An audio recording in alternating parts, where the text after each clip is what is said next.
Enzo Recto, kalaban ang katiwalian at kasinungalingan, kakampi sa katotohanan at kabutihan. Ang China ba ay komunista pa? People's Republic of China, Communist Party of China.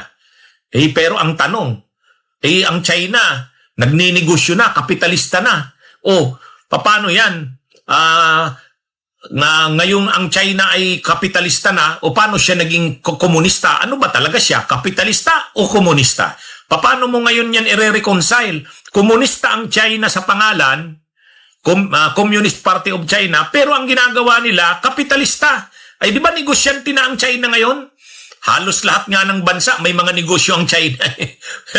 At saka pinapayagan na nila ang private ownership. Ay di ba sa komunista walang pribadong pag-aari ng kagamitan ng means of production? Ano ba ang ibig sabihin ng komunista? Ang komunista ay parang kapareho din yan ng sosyalista. Bagamat technically may pagkakaiba yan. Pero ang pagkakapareho ng komunista at sosyalista, yung mga kagamitan sa production or means of production, socially owned. Ang sosyalismo or ang komunismo ay sistemang pang-ekonomiya, sistemang panlipunan, na kung saan ang mga kagamitan sa produksyon or ang means of production ay pag-aaring publiko, public ownership of the means of production. Halimbawa, mga lupa, mga makina, sa sosyalismo o komunismo, yan ay pag-aaring publiko. Pag-aaring publiko, walang pribadong pag-aari ng means of production. Ilinaw ko lang hindi ibig sabihin na wala ng pribadong pag-aari. Kasi alangan naman yung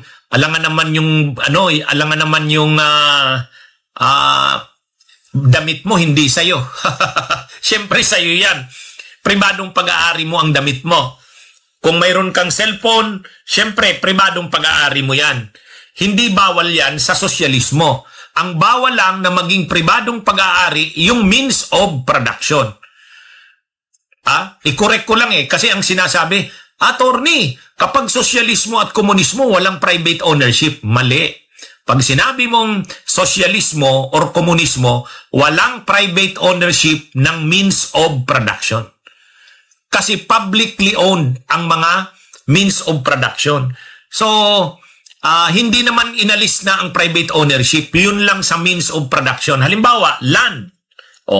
Bakit means of production yan? Yung gamit mo sa produksyon, yan ang means of production. Lupa, gamit yan sa produksyon. Ang mga buildings, gamit yan sa produksyon. Ang mga makina, gamit sa produksyon yan. Ang kapital, gamit sa produksyon yan. So sa sistemang sosyalista o komunista, walang pribadong pag-aari ng kagamitan sa produksyon. Kaya nung ang China, panahon ni Mao Zedong, yun ang talagang sosyalista at komunista. Kasi walang pribadong pag-aari ng kagamitan sa produksyon. Ang mga lupa noon, collectivized farms. Ang mga pabrika noon, ang mga pagawaan, pag-aari ng Estado yan, ng publiko. Yan yung komunistang China sa ilalim ni Mao Zedong. Pero, nung mamatay si Mao Zedong, pumalit si Deng Xiaoping, binago ni Deng Xiaoping ang China. Ang pinasunod na ni Deng Xiaoping sa China ay nagsagawa na siya ng mga capitalist reforms. Ibig sabihin, yung mga lupa na dating pag-aari ng Estado, hinati-hati. Binigay na uli yon sa mga pribado. Tapos yung mga pabrika, yung mga pagawaan, yung mga establishmento, pwede na uli ang pribado. Kung dati sa sosyalistang China o komunistang China ni Mao, hindi pwede yon.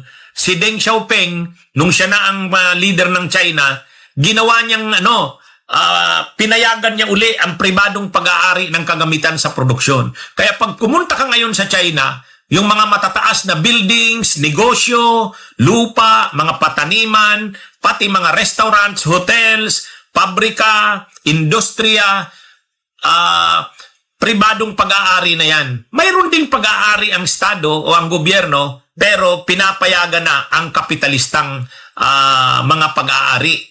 Pinayagan na rin yung mga dayuhan, yung mga McDo, Apple, Dell Computers, pinayagan na rin magbukas ng sangay o branches sa China. na iniba talaga ni Deng Xiaoping ang China matapos mamatay si Mao. So ngayon, technically, ang ginawa ni Deng Xiaoping sa China, capitalist restoration. Ibig sabihin, binalik ang China sa kapitalista. Ang ekonomiya ng China, kapitalista na. Pero, yung politika niya, ibig sabihin, yung sino ba ang mga tatakbo sa eleksyon, Communist Party pa rin. At ang tanging partido lang na pwedeng lumaban ay Communist Party. Ibig sabihin, ang politika ng China, hawak ng Communist Party. Pero pagdating sa ekonomiya niya, yung economic system niya, capitalist na siya.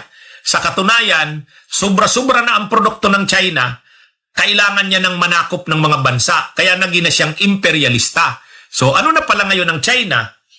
Sa pangalan, sosyalista siya o komunista. Pero sa gawa, hindi. Kapitalista or imperialista siya. Anong tawag yan? Social imperialista. Sosyalista sa gawa, sosyalista sa salita o tawag, pero komunista, kapitalista or imperialista sa gawa. Kaya medyo iba, hybrid ang China. Hindi na siya sosyalista na tulad ng panahon ni Mao Zedong, hindi na siya komunista, sa katunayan kapitalista na siya. Nakikipagkompetensya na nga siya sa Japan, sa US, sa South Korea. Tingnan nyo yung mga sasakyan dito sa Pilipinas. Kaninong mga sasakyan bang gawa ang mga nandito sa Pilipinas?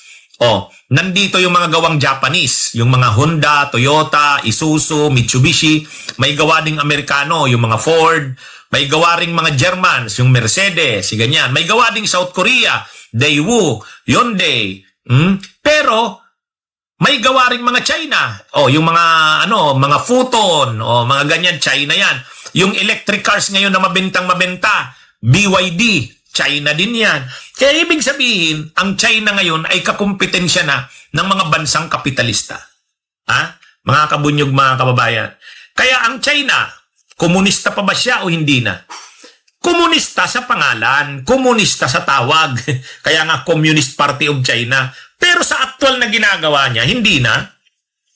Hindi na. Kapitalista na ang China. Pinayagan na uli ang mga pribadong negosyo. Binalik na uli ang private ownership ng means of production. Yan ang pagkakaiba ng China ngayon kaysa sa China noong panahon ni Mao. Noong panahon kasi talaga ni Mao Zedong, ano pa yan? Komunista talaga or sosyalista. Ngayon, hindi na. Hindi na. Nangyari yan nang mapalitan si Mao Zedong, namatay si Mao Zedong, pinalitan ni Deng Xiaoping. Bunyog, bunyog, halikan na kasama ka. Bunyog, kapag buklod ay may pag-asa. Luzon, Visayas, Mindanao, isa ang pananaw. Sa bagong Pilipinas ang bunyog isisigaw. Bunyog, bunyog.